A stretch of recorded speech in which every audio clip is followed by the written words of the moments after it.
Hola, buenos días. ¿Qué tal están? Espero que todas y todos ustedes se encuentren bien ahí al otro lado de la pantalla aguantando este chaparrón, ¿no? Pero bueno, como van diciendo los medios, es verdad que cada día que pasamos en confinamiento es un día más cerca del final y de volver a salir a la calle y de volver a viajar y ver arte. Creo que en este caso nos interesa. Así que nada, mucho ánimo y mucha paciencia. Bueno, pues aquí estamos para seguir con las clases enlatadas, ¿no?, de historia del arte, referidas a artistas especialmente relevantes e importantes del panorama español y especialmente conocidos fuera de nuestras fronteras, ¿no?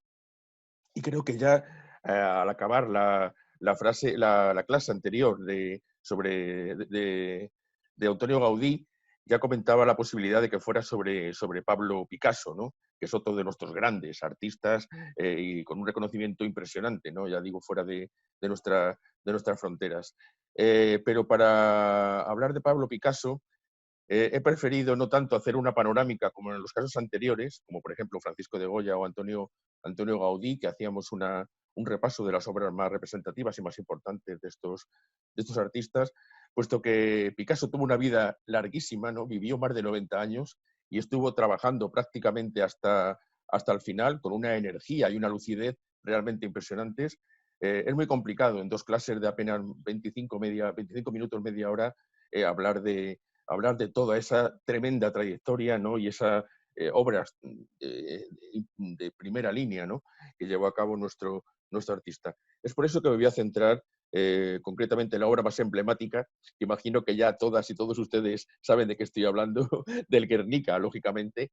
Voy a hablar de ella y voy a aprovechar para, en esta clase, en este caso, no solo hablar de los aspectos artísticos, ¿no?, de lo que es la obra, sino también del contexto histórico, de todas aquellas circunstancias creo que son importantes para comprender el porqué de los contenidos y de las características que tiene realmente esta obra del Guernica que tuvo en su momento y para entender mejor su dimensión. Ya sé que hay muchos documentales y muchos reportajes y muchas publicaciones sobre este tema, pero creo que era importante pues, intentar hacer una, una aproximación personal, ¿no?, de esta situación a través de lo que voy comentando.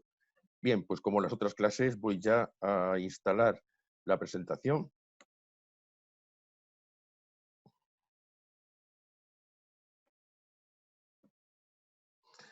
Bien, y ahí tenemos ya a nuestro amigo, a Pablo Picasso, en un momento en el cual estaba en plena actividad llevando a cabo la obra del Guernica, que imagino que reconocen detrás de él. Y ahí tienen también los años de nacimiento y de muerte, como he dicho, una vida realmente, una vida larguísima, una vida plena. Ya nos gustaría a nosotros vivir tanto y llegar, repito, con la intensidad vital con la que él llegó hasta sus últimos momentos, creando hasta el último día prácticamente.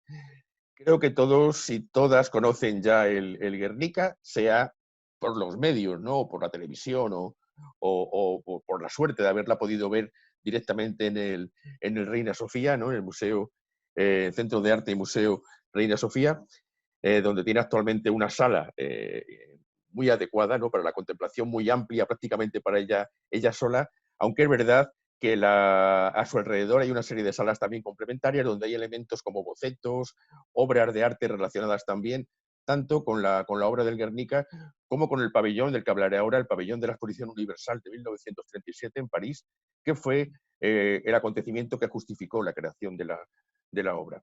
Es un cuadro enorme, tiene, si no recuerdo mal, en torno a unos 7,70 metros, ¿no?, de longitud por unos 3,5 de altura, con lo cual es una obra realmente imponente. Y ahora, dentro de lo que les voy a comentar a continuación, veremos una de las razones de estas grandes dimensiones que tiene la obra de nuestro artista, de Pablo Picasso. Y también a lo largo de ello no solo explicaré el porqué, la justificación del por qué se hizo, sino también intentaremos llegar al significado de los distintos elementos que forman parte del cuadro, elementos a veces difícilmente comprensibles por el carácter abstracto que tienen y además sobre los que Pablo Picasso apenas dio información, no dijo prácticamente nada sobre el significado tanto de los elementos, ¿no?, de los distintos personajes y componentes, ¿no?, de la obra, como del significado total. Él prefirió que cada espectador sacase sus propias impresiones, sus propias deducciones a partir de lo que estaba viendo. Y tenemos a Pablo Picasso en plena actividad. Hay que decir, para empezar, que, como comentaba antes, se iba a celebrar en el verano, ¿no?, del 37 esa exposición universal en París, ¿no? Imagino que saben que son estas grandes exposiciones que se hacen cada 4 años, quiero recordar, ¿no? Aquí en España, yo al menos recuerdo recientemente, ¿no?, entre comillas, la de Sevilla o la de Zaragoza, ¿no?, que son exposiciones en las cuales cada país instala un pabellón arquitectónico con el estilo propio de cada país, donde introduce elementos de carácter cultural, etnográfico, científico, sobre sus paisajes, sus tierras, sus costumbres, etcétera, ¿no?, sobre elementos propios y característicos de cada país, para dar a conocer lo mejor de cada una de estas naciones al resto del mundo, ¿no? Es un poco el planteamiento de este tipo de conmemoraciones, este tipo de celebraciones, ¿no?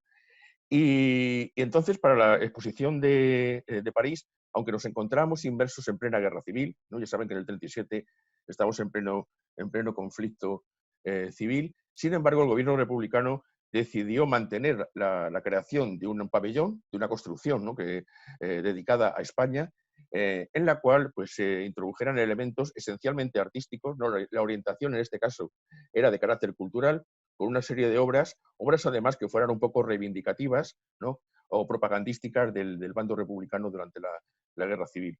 Y es por eso que se contacta con artistas afines, fundamentalmente exiliados en Francia y en París, con el fin de que hicieran obras en ese sentido, ¿no?, obras que fueran un poco una llamada de atención en defensa internacional, en defensa de la causa de la República en pleno enfrentamiento, ¿no?, que se encontraba en España con el bando nacional, ¿no? Entonces, Picasso era el primero de la lista. Le dicen a Pablo Picasso: oye, mira, tienes que hacer una obra para este pabellón que va a ser, ¿no?, para el verano de este año. Y más que un honor para Pablo Picasso, la verdad que fue un gran problema, un quebradero de cabeza tremendo, porque estuvo durante muchos meses sin saber qué hacer, dándole vueltas y sin saber cuál podía ser la idea directriz, el tema, ¿no?, en qué fundamentarse para poder desarrollar una obra que fuera acorde con la idea del pabellón. Y esta charla, la primera parte que vamos a ver ahora, va a ser fundamentalmente para establecer una doble historia, un doble relato que va a llevar finalmente a la concreción de la idea en la cual se fundamentará Pablo Picasso para hacer esa gran obra que finalmente realizará para el pabellón de España en París. Aquí tenemos una vista del pabellón, ¿no?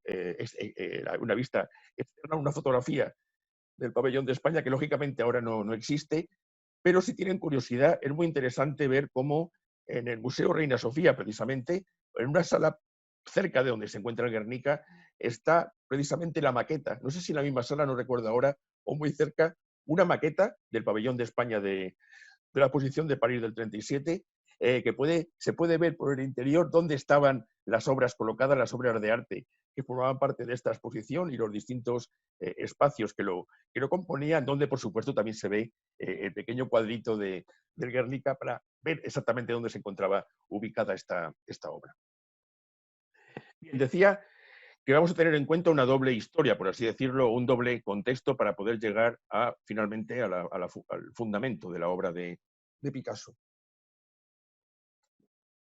Por una parte, el de la población que da nombre, lógicamente, al cuadro, que el Guernica, una población de Vizcaya, ¿no?, de la provincia de Vizcaya, que se encuentra, por supuesto, en el País Vasco, y como ven, ahí en el mapa que he puesto aquí, muy cerca de la costa, está en el norte, ¿no?, al norte de Vizcaya, yo no sé si está como 30 kilómetros aproximadamente de lo que sería el mar, ¿no?, por tanto, cerquita de la zona costera. Yo no sé actualmente la población que tendrá Guernica, pero en aquella época, cuando estamos hablando del año 37, andaba por los 5.000 habitantes, ¿no? Por tanto, una población modesta, una población relativamente pequeña, ¿no?, para lo que era en aquel momento, pero sin embargo con una gran carga significativa. No tanto militar, apenas creo que tenía una o dos factorías de fabricación de armas, o sea que no era, y pequeña, no era realmente un objetivo estratégico importante, pero sí un alto valor simbólico. Y es porque en Guernica se encuentran, como bien saben, la Casa de Juntas de Guernica, la famosa Casa de Juntas, y el roble, el famoso árbol de Guernica que se encuentra enfrente. Roble, que lógicamente no es el original, ya debe ser el cuarto o el quinto descendiente de aquel roble inicial, ¿no? Es un monumento, en un principio la Casa de Juntas era una iglesia, y es un monumento que tiene mucha relación con la reivindicación de las libertades en el País Vasco, ¿no? Del movimiento nacionalista y posteriormente independentista, en el sentido de que era este lugar donde se reunían las juntas del señorío de Vizcaya, las juntas forales del señorío de Vizcaya desde el siglo XIX, y por tanto un lugar muy vinculado a la toma de decisiones, ¿no? Pues, por parte de los terratenientes vascos y por tanto de ese sentimiento nacionalista que empieza a forjarse aquí. De ahí que tenga una importancia simbólica que sigue manteniendo en la actualidad, ¿no? Este edificio. Y va a ser un poco el factor que justifique ese bombardeo del que luego vamos a hablar, ¿no? En principio, aparte de otros factores, ¿no? Y por otra parte, aparte de la propia, digamos, localización del lugar, de la población que da origen a la obra, nos encontramos con el contexto histórico. Y ya indicábamos antes que el 37 estamos, desgraciadamente, en plena guerra civil, que tuvo su origen en el alzamiento de julio del 36, ¿no? Y que va a perdurar hasta mediados del año 39.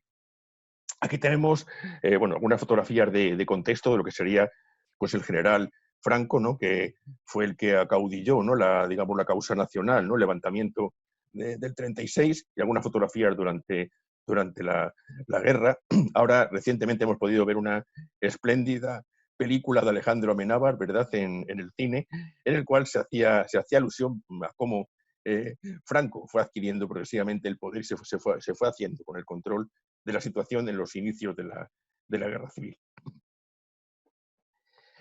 Franco, que para intentar desequilibrar el poder, ¿no?, de los dos bandos, tanto del republicano como del nacional, ya saben que no tuvo ningún inconveniente en pactar con los dos grandes líderes de las otras dictaduras, de las otras dos importantes dictaduras europeas que estaban desarrollándose durante esta época, la más antigua, la italiana, la de Benito Mussolini, ¿no?, el fascismo de Mussolini, y el nacionalsocialismo de Adolfo Hitler en Alemania.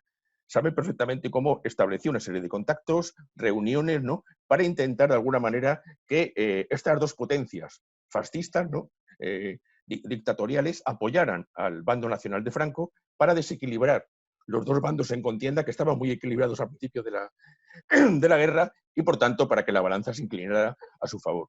Y parece que efectivamente fue esta intervención de los elementos, ¿no?, tanto de armamento como de soldados, ¿no?, que aportaron estas dos potencias europeas, fueron determinantes para que la balanza fuera del lado de los nacionales, ¿no? Aquí tenemos fotografías de las tropas voluntarias, ¿no?, que acudieron a España para colaborar en el conflicto junto a los nacionales, ¿no? A la derecha tenemos el cuerpo legionario italiano, ¿no?, los camisas negras, ¿no?, características del régimen de Mussolini, y a la izquierda una fotografía muy disciplinada, ¿no? Se ve la diferencia entre unos y otros, ¿verdad?, en la foto, de las tropas alemanas que participaron durante la Guerra Civil Española y concretamente la Legión Cóndor, ¿no? Aquí tenemos, eran esencialmente aviadores, aunque también había tropas de tierra, y aquí tenemos una fotografía de la gran conmemoración que se hizo en Alemania a la vuelta de la Legión Cóndor a Alemania tras la victoria, ¿no?, del bando nacional durante la guerra civil. Pero sobre todo lo que las potencias fascistas van a aportar van a ser armas, ¿no? Armas que en aquel momento eran de primera generación, eran las armas tecnológicamente más avanzadas de aquel momento, ¿no? Y sobre todo los aviones. La aviación era realmente algo en lo que tanto Italia, pero sobre todo Alemania, se encontraban en vanguardia, ¿no? Recordemos que Alemania estaba como un poco después de las secuelas, ¿no?, de la Primera Guerra Mundial, estaba rearmándose para tomar cierta venganza, ¿no?, respecto a aquellas humillante claudicación, ¿no?, de la Primera Guerra Mundial, y estaba verdaderamente preparándose para otro conflicto internacional, ¿no? Y estaba rearmándose a pesar de las prohibiciones europeas, y rearmándose con lo que eran las armas más modernas en aquel momento, ¿no? Y aquí tenemos, por ejemplo, a la izquierda los bombarderos en plena acción, ¿no? Los bombarderos italianos Saboya, un bombardero italiano Saboya pues flanqueado por varios cazas, y a la derecha lo que sería el bombardero más moderno de los alemanes, el Heinkel 111, que fue uno de los que participó mayoritariamente en el bombardeo de Guernica, aquí también soltando sus bombas, con lo cual esa imagen puede ser perfectamente aplicable a lo que luego será el terrible bombardeo de la localidad vasca, ¿no? Y aquí tenemos algunos de los principales responsables, ¿no? En el centro aparece Hugo Sperle, que era el comandante de las tropas de la Legión Cóndor en España, ¿no? de las tropas alemanas voluntarias en España. Y a la izquierda de la foto en color es Wolfram von Richthofen, que era nada menos que primo de Manfred von Richthofen, que fue el famoso Barón Rojo de la Primera Guerra Mundial, ¿no? Aquel aviador tan famoso con su avión triplano rojo, ¿no? que le proporcionaba su nombre y que fue un personaje mítico de la Primera Guerra Mundial. Pues bien, ahí tienen estos generales, ¿no? alemanes que fueron un poco los ideólogos del proceso y que, por supuesto, contaron con la connivencia, ¿no? con el apoyo del gobierno, el primer gobierno de Franco, que es el que vemos en la fotografía que se encuentra en la parte inferior, ¿no? que eso fue uno de los primeros gobiernos establecidos después de que Franco asumiera la jefatura del Estado. Y aquí tenemos a los oficiales de la Legión Cóndor en una fotografía del 26 de abril, preparando el día en que se produjo el bombardeo, preparando, ¿no? ultimando los detalles del bombardeo que se iba a realizar sobre Guernica en ese mismo día, ¿no?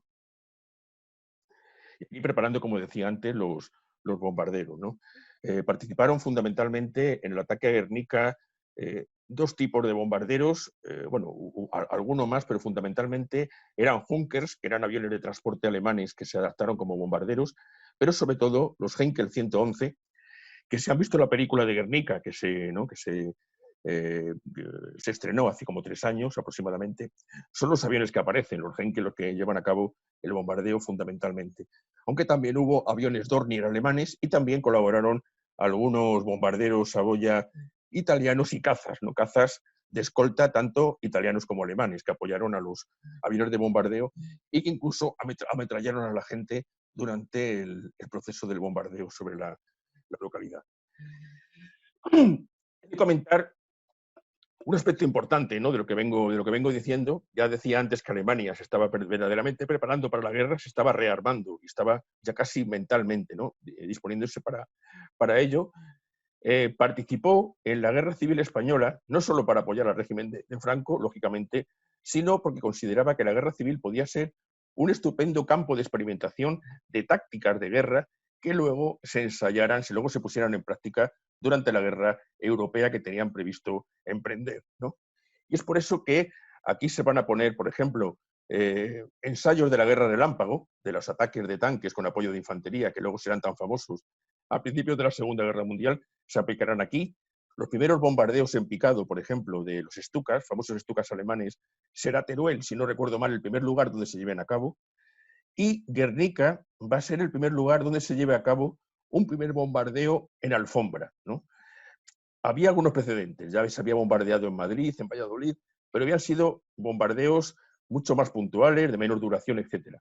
Pero aquí se plantea por primera vez en la historia, no solo en la Guerra Civil Española, sino en la historia de Europa, un bombardeo sistemático de una localidad, ¿no? en este caso Guernica, durante algo más de 3 horas. Con lo cual el planteamiento es muy diferente. Es un planteamiento de destrucción sistemática de esa localidad. Y para conseguir esa destrucción total, parece ser que el 70% de Guernica fue destruida durante el bombardeo, luego volveremos sobre esto. Se utilizaron no solo bombas explosivas, las tradicionales bombas explosivas, sino también bombas incendiarias. Y aquí a la izquierda vemos unas bombas de aluminio, ¿no? Una bomba de aluminio de las pocas que han sobrevivido, ¿no? aquel momento, que eran bombas incendiarias, es decir, bombas que tenían combustible y que no solo explotaban, sino que incendiaban todo lo que había a su alrededor. Esto explicará algún detalle luego de lo que es la obra de Guernica, ¿verdad? De Picasso, la obra pictórica, y que hicieron que, según los testimonios, la ciudad estuviera ardiendo durante 1 o incluso 2 días después del bombardeo, siguieran los incendios debido al efecto de estas bombas incendiarias, ¿no? que se arrojaron junto con las bombas de explosión, bombas explosivas. Con lo cual estaba claro que Alemania estaba ensayando todo tipo de tácticas de guerra, armas, armamentos, sistemas, ¿no? para ver su efectividad, comprobar su efectividad de cara, y lo estaban examinando muy bien, de cara a su puesta en práctica en una presumible guerra europea, que era lo que se estaba en ese momento tramando. Hay muchas paradojas, ¿no?, sobre el tema, y muchas dudas también sobre el tema de lo que pasó en Guernica. Aquí tenemos el resultado de la ciudad, que fue, luego, lamentablemente, nos hemos acostumbrado a ver restos de ruinas destruidas, ¿no?, en guerras, ya desde la Segunda Guerra Mundial, pero esto hay que tener en cuenta el impacto que suscitó la opinión pública internacional, porque era la primera vez que se veía esto. Una ciudad destruida, ya digo, en su 70%, fue la ciudad totalmente destruida, tanto por las bombas como por los incendios que se produjeron posteriormente. Afortunadamente, bueno, aunque la ciudad ya ha dicho que tendría unos 5.000 habitantes, se ha hablado mucho sobre el número de víctimas que hubo en aquel momento, ¿no?, que algunas veces se ha elevado hasta 2.000 o 3.000. No sabemos nunca lo sabremos el número de víctimas que hubo, porque después de la ocupación nacional de Guernica, ¿no?, después del bombardeo, se ocuparon muy bien de quemar archivos para evitar cualquier tipo de intento de contabilidad de las víctimas que había habido realmente, pero afortunadamente parece que no fue muy numeroso, debido a que la población, aunque en buena parte se encontraba en el mercado aquel día, el mercado local, ¿no?, de la localidad durante las horas del bombardeo, que fueron aproximadamente entre las 3 y las 7 de la tarde de aquel día. Sin embargo, mucha gente pudo acudir a los refugios, pudo huir de la localidad, huir al campo, y por tanto, las últimas estimaciones calculan que los muertos realmente, aparte de heridos, que sí rondarían en torno a los 1.000, pero que los muertos podían ser entre 120 y 300 las personas que murieron realmente en el bombardeo, afortunadamente. No fue la cosa tan dramática como en un momento se pintaba, pero ahí está, sigue estando, repito, la duda sobre lo que pasó. Y otra paradoja que decía antes es el hecho de que, lógicamente, el bombardeo se justificó para destruir elementos estratégicos, un puente que es cerca de la localidad y, por supuesto, la Casa de Juntas, ¿no?, que era como elemento simbólico, ya que podía ser un golpe importante para la moral de los vascos y de los republicanos en general. El hecho de destruir uno de los símbolos arquitectónicos de ese sentimiento nacionalista o independentista, ¿no?, que latía, ¿no?, en el corazón de muchos de los combatientes republicanos. Y por tanto era esa idea, la de intentar de alguna manera desmoralizar, que yo creo que fue el fundamento básico, ¿no?, del bombardeo, el crear un bombardeo no estratégico, porque ya digo que no consiguió ningún objetivo estratégico. La única fábrica de armas que había tampoco fue tocada durante el bombardeo, ya digo, paradójicamente, pero era más bien dar un golpe a la moral de los combatientes republicanos a través de la destrucción de un símbolo y de dar a conocer la capacidad destructiva que podía tener el Ejército Nacional si se lo proponía, ¿no? Y por tanto, ahí está la cosa. También hay mucha literatura sobre el hecho de que en un principio los nacionales no reconocieron el bombardeo para nada, dijeron que había sido un incendio intencionado por parte de los comunistas y, bueno, hubo afortunadamente un periodista norteamericano, se han visto la película, ¿no?, hace 3 años, que fue el que puso en conocimiento la verdad de lo que había sucedido, que había sido un bombardeo por parte de las tropas, ¿no?, de los aviones auxiliares, ¿no?, de los nacionales alemanes e italianos, y finalmente, pues en la actualidad ya conocemos perfectamente cuál es la realidad de lo que pasó. Aquí tenemos algunas imágenes de la situación poco después del bombardeo, de cómo quedó la ciudad, ¿no? Repito, ahora estamos quizá tristemente acostumbrados a ver esto en la televisión, en el telediario, día tras día, pero en aquel momento fue un auténtico impacto, porque no había ningún precedente de este tipo de desolación. Y, por supuesto, las víctimas civiles, ¿no? Hay que tener en cuenta que en Guernica apenas había soldados, había hombres jóvenes, estaban en el frente, o si había soldados eran los que estaban un poco en retirada, ¿no?, o circunstancialmente se encontraban en la localidad, pero lógicamente las víctimas fundamentales del bombardeo, fueran las que fueran finalmente, fueron sobre todo pues ancianos, mujeres y niños, ¿no? Y las imágenes que van a circular sobre esto son desoladoras, viendo en la plaza del mercado pues las mujeres, los niños, ¿no?, víctimas civiles, todos ellos desarmados, que fallecieron durante estas circunstancias, ¿no? Y es por eso que va a salir en la prensa, en Europa, ¿no?, no solo ya en España, sino afortunadamente en Inglaterra, en Europa, noticias referidas a este bombardeo, hablando de las posibles hipótesis de lo que había pasado, de las víctimas, ¿no?, el número de víctimas que oscilaban un caso y otro, y la prensa, pues, internacional va afortunadamente, a darse noticia de lo que había pasado en Guernica, gracias fundamentalmente a este periodista norteamericano y otros que se encontraban ocasionalmente en la localidad o cerca de la localidad en el momento del bombardeo, ¿no?